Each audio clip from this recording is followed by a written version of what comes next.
Richard Hagel lahir pada tahun 80-an di Inggris. Kedua orang tua Richard adalah penganut Kristen yang taat dan mereka memiliki hubungan yang harmonis. Mereka adalah orang tua yang baik, yang membesarkan putra mereka dengan penuh cinta kasih. Meski prestasi akademisnya tidak terlalu mencolok, namun Richard mampu menyelesaikan hingga pendidikan tinggi. Pendidikan dasar dijalaninya di sebuah SD Kristen khusus laki-laki. Setelah menyelesaikan pendidikan dasar, Richard melanjutkan ke pendidikan menengah yang juga diselesaikannya. Richard sempat menunda kuliahnya selama beberapa tahun sebelum akhirnya kembali berkuliah pada sebuah universitas di Malaysia. Kebetulan, dia sempat melakukan pekerjaan charity di sana. Semua orang yang mengenal Richard sama sekali tidak menduga bahwa pria kelahiran tahun 80-an itu menderita penyimpangan. Richard adalah penikmat daun muda. Sejak kecil hingga dewasa, Richard dikenal sebagai sosok yang sangat tertutup dan pendiam. Dia lebih suka menikmati waktunya sendirian dan menjauh dari pergaulan. Karena tidak terbiasa bersosialisasi, sikap Richard pun jadi serba kikuk di tempat umum. Richard belum pernah pacaran atau memiliki hubungan asmara dengan seorang wanita seumur hidupnya. Dia mengaku tidak percaya diri di hadapan seorang perempuan. Bisa jadi, alasan sebenarnya adalah karena Richard tidak tertarik pada wanita dewasa. Hingga akhirnya Richard menemukan surga dunianya ketika melakukan kerja sosial di beberapa negara di wilayah Asia Tenggara. Di sana, Richard nekat melampiaskan hasrat menyimpangnya. Didukung dengan budaya timur, di mana para korban pelecehan ataupun keluarganya lebih memilih diam karena dianggap aib yang memalukan. Seperti kata pepatah, sepandai-pandainya tupai melompat akhirnya akan jatuh juga. Begitu pula dengan Richard Hagel. Perbuatan jahatnya akhirnya ketahuan. Dia bahkan mendapat julukan sebagai pedofil paling buruk dari Inggris.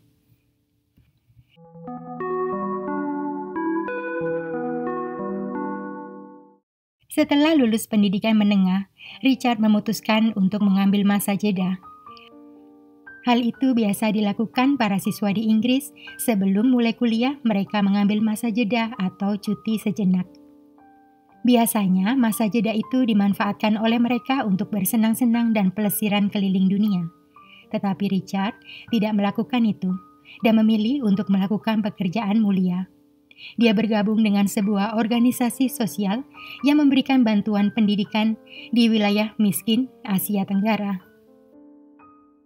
Pada tahun 2005, pertama kalinya Richard bersama rombongannya menginjakan kaki di Malaysia. Mereka ditugaskan untuk mengajar bahasa Inggris dan ditempatkan di beberapa sekolah yang berada di wilayah miskin.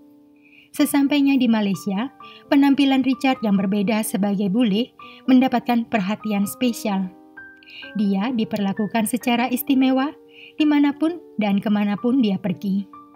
Apalagi tujuan mulia yang dilakukan Richard di Malaysia membuat banyak orang lokal berbaik hati padanya.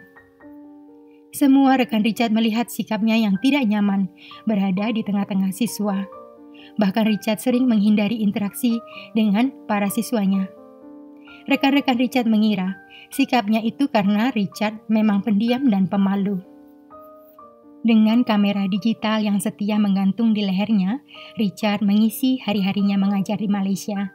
Bila tidak sedang berkegiatan, Richard memilih mengurung diri di kamar daripada bersosialisasi dengan rekan-rekannya.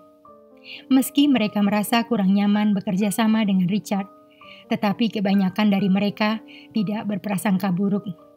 Mereka semua percaya, sebagai orang Kristen, Richard pasti tidak punya niat buruk. Padahal, di balik pintu kamarnya yang tertutup, Richard menyembunyikan rahasia terkutuk.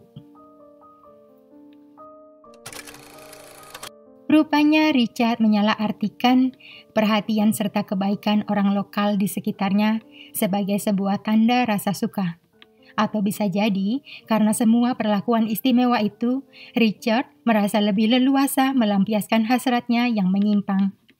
Sayangnya, yang jadi sasaran justru mereka yang begitu belia dan tak berdaya. Mereka-mereka yang masih polos dan sangat mudah dimanipulasi serta dibohongi. Mulai dari siswanya di sekolah, sampai buah hati kenalannya di gereja, jadi sasaran otak kotor Richard. Beberapa dari korban menerima perlakuan tidak senonoh itu selama beberapa tahun. Bahkan ada di antaranya yang masih belum genap setahun. Richard juga sempat mengunjungi Kamboja dan di sana Richard memangsa kaum tak berdaya. Tentu saja, Richard tidak sembarang memilih korbannya. Kebanyakan dari mereka sudah cukup lama mengenal Richard, entah secara langsung atau dari orang tua mereka. Dengan keahlian manipulasinya, Richard pintar mengambil hati siapa saja dan mudah membuat orang percaya. Setelah berhasil menarik simpati, Richard kemudian menggunakan kebaikan orang-orang di sekitarnya untuk kepentingannya sendiri. Meskipun beberapa korban melaporkan perbuatan Richard kepada orang tua mereka, tetapi sayangnya tidak ada satupun yang percaya. Mereka malahan dituduh mengarang cerita bohong dan lebih percaya kepada Richard. Jepretan kamera digitalnya merekam kengerian penyimpangan yang dilakukan olehnya. Beberapa pose Richard saat sedang melakukannya bersama korbannya yang terlihat sangat tersiksa. Hingga suatu hari, ada orang tua dari salah satu korbannya mengajukan protes. Mereka menuduh Richard telah melakukan tindak kekerasan kepada putra mereka. Protes itu ditanggapi oleh organisasi yang memayungi Richard. Mereka memecatnya. Sayangnya, seminggu setelah pemecatan itu, pihak gereja di mana Richard aktif dalam paduan suara justru menyelamatkannya. Richard dipekerjakan sebagai guru sekolah minggu sehingga dia bisa tetap tinggal di Malaysia. Sebuah petaka bagi mereka. Seandainya saja gereja mengetahui perbuatan Richard, tentu saja mereka tidak akan menerima pria terkutuk itu. Sejak itu, aksi Richard semakin memburuk. Dia menarget panti-panti asuhan dan mendekati kaum miskin setempat untuk pura-pura memberikan bantuan, tetapi sebenarnya sedang mencari mangsa. Pada tahun 2010, Richard mulai aktif mengunggah foto-foto tidak senonohnya lewat komunitas Love Zone yang berada di web gelap. Komunitas itu berisi para cabul dari seluruh dunia dengan penyimpangan yang serupa seperti Richard. Semua foto-foto Richard disukai oleh mereka. Anggota-anggota yang lain memberikan komentar pujian dan berdiskusi tentang kegiatan menyimpang yang telah dilakukan oleh Richard. Karena merasa hasil karyanya disukai anggota lain, Richard pun jadi makin aktif mengunggah fotonya. Semakin banyak foto berarti semakin banyak korban. Karena hampir di setiap jepretan, Richard sedang bersama korban yang berbeda. Kehadirannya mendapatkan perhatian dari semua anggota, bahkan admin komunitas itu. 1 tahun kemudian, Richard mendaftarkan diri di sebuah universitas yang ada di Kuala Lumpur, mengambil jurusan IT. Tanpa sepengetahuan Richard, rupanya pihak berwenang internasional sedang berusaha untuk menangkap admin, serta menutup komunitas itu. Tak lama lagi, Richard akan menjadi tupai yang jatuh dari pohonnya. Tidak ada satupun hukum di seluruh dunia yang mengizinkan atau membenarkan perbuatan tidak manusiawi yang dilakukan para monster pedo seperti Richard kepada para korban mereka. Itu sebabnya pihak berwenang berusaha keras menghentikan aksi terkutuk itu. Satgas khusus pencegahan aksi pedo dari 3 negara, Kanada, Inggris, dan Australia, bekerja keras untuk menghentikan jatuhnya lebih banyak lagi korban. Melibatkan ribuan personil berdedikasi dari berbagai bidang, khususnya digital. Satgas pencegahan asal Kanada yang pertama kali berhasil membobol komunitas Love Zone dan menangkap admin dari komunitas tersebut.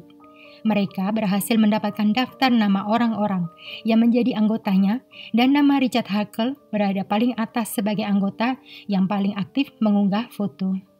Selanjutnya, informasi itu pun dibagikan kepada Satgas Australia, yang kemudian diteruskan kepada Satgas Inggris. Pada tanggal 19 Desember tahun 2014, Richard pulang kampung untuk merayakan Natal dan Tahun Baru bersama keluarganya di Inggris. Di mata keluarga serta kerabat, apa yang dilakukan Richard di Asia sangatlah mulia. Ayah dan ibunya bangga pada putranya itu.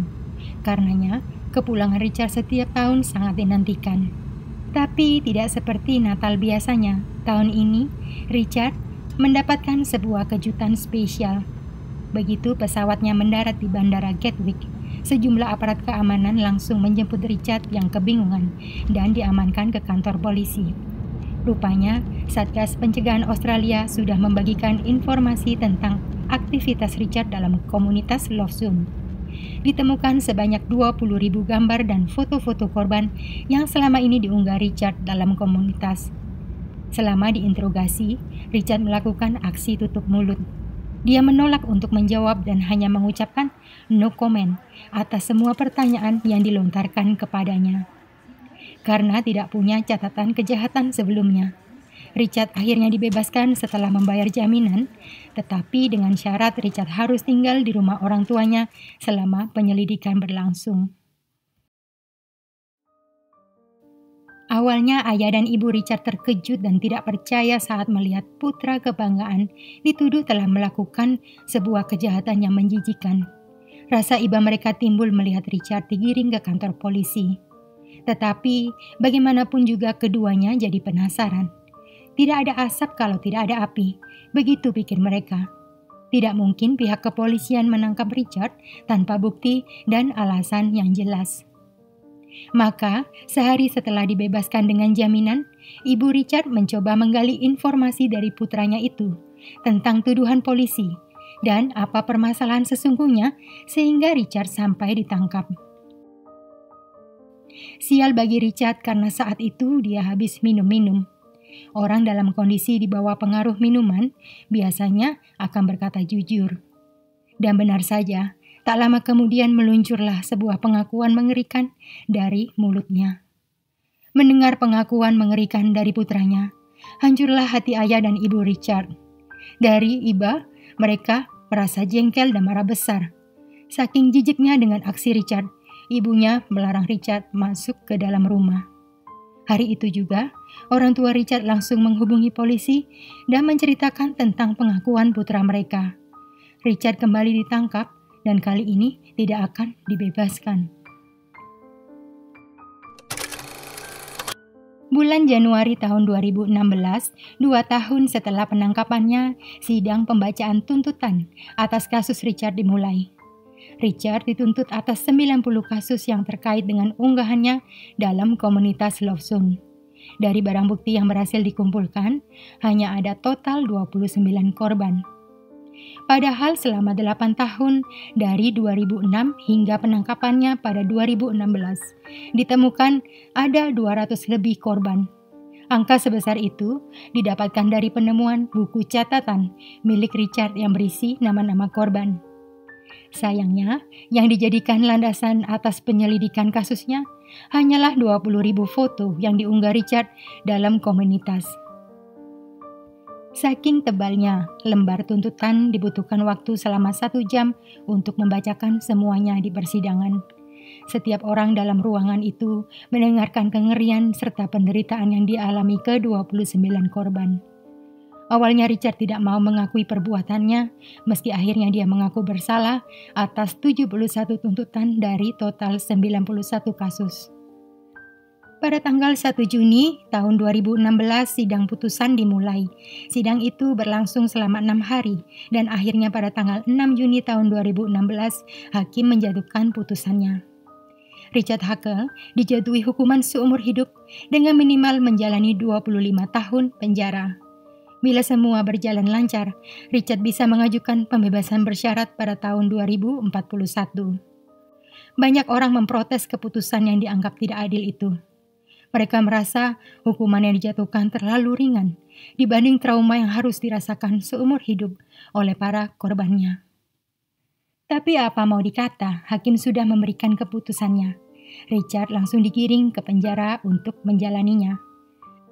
Apakah setelah itu urusan Richard selesai setelah berada di balik jeruji besi? Jawabannya tentu saja tidak. Pada tanggal 13 Oktober tahun 2019, Richard Hackle menemui ajalnya di tangan seorang tahanan lain bernama Paul Fitzgerald. Paul adalah seorang narapidana kasus pelecehan berat. Meski demikian, dia masih punya hati dan sangat bersedih mendengar nasib para korban Richard. Hatinya terbakar amarah atas perbuatan Richard dan merasa harus membalaskan dendam para korban. Richard dihabisi dengan cara yang sangat sadis dan penuh penderitaan, karena Paul ingin Richard merasakan apa yang dirasakan oleh korban-korbannya. Akibat perbuatannya, Paul diganjar hukuman seumur hidup. Tetapi Paul tidak menyesal dan justru bangga berhasil menghukum monster pedo sekeji Richard Hackle. Saat itu pendapat masyarakat terpecah. Ada yang setuju dengan aksi Paul karena Richard Hackle memang tidak layak hidup di dunia. Namun, ada pendapat yang berkata Richard seharusnya menjalani hukumannya hingga selesai. Bagaimana menurut kalian? Itulah akhir video kali ini. Sampai bertemu di video berikutnya. Terima kasih.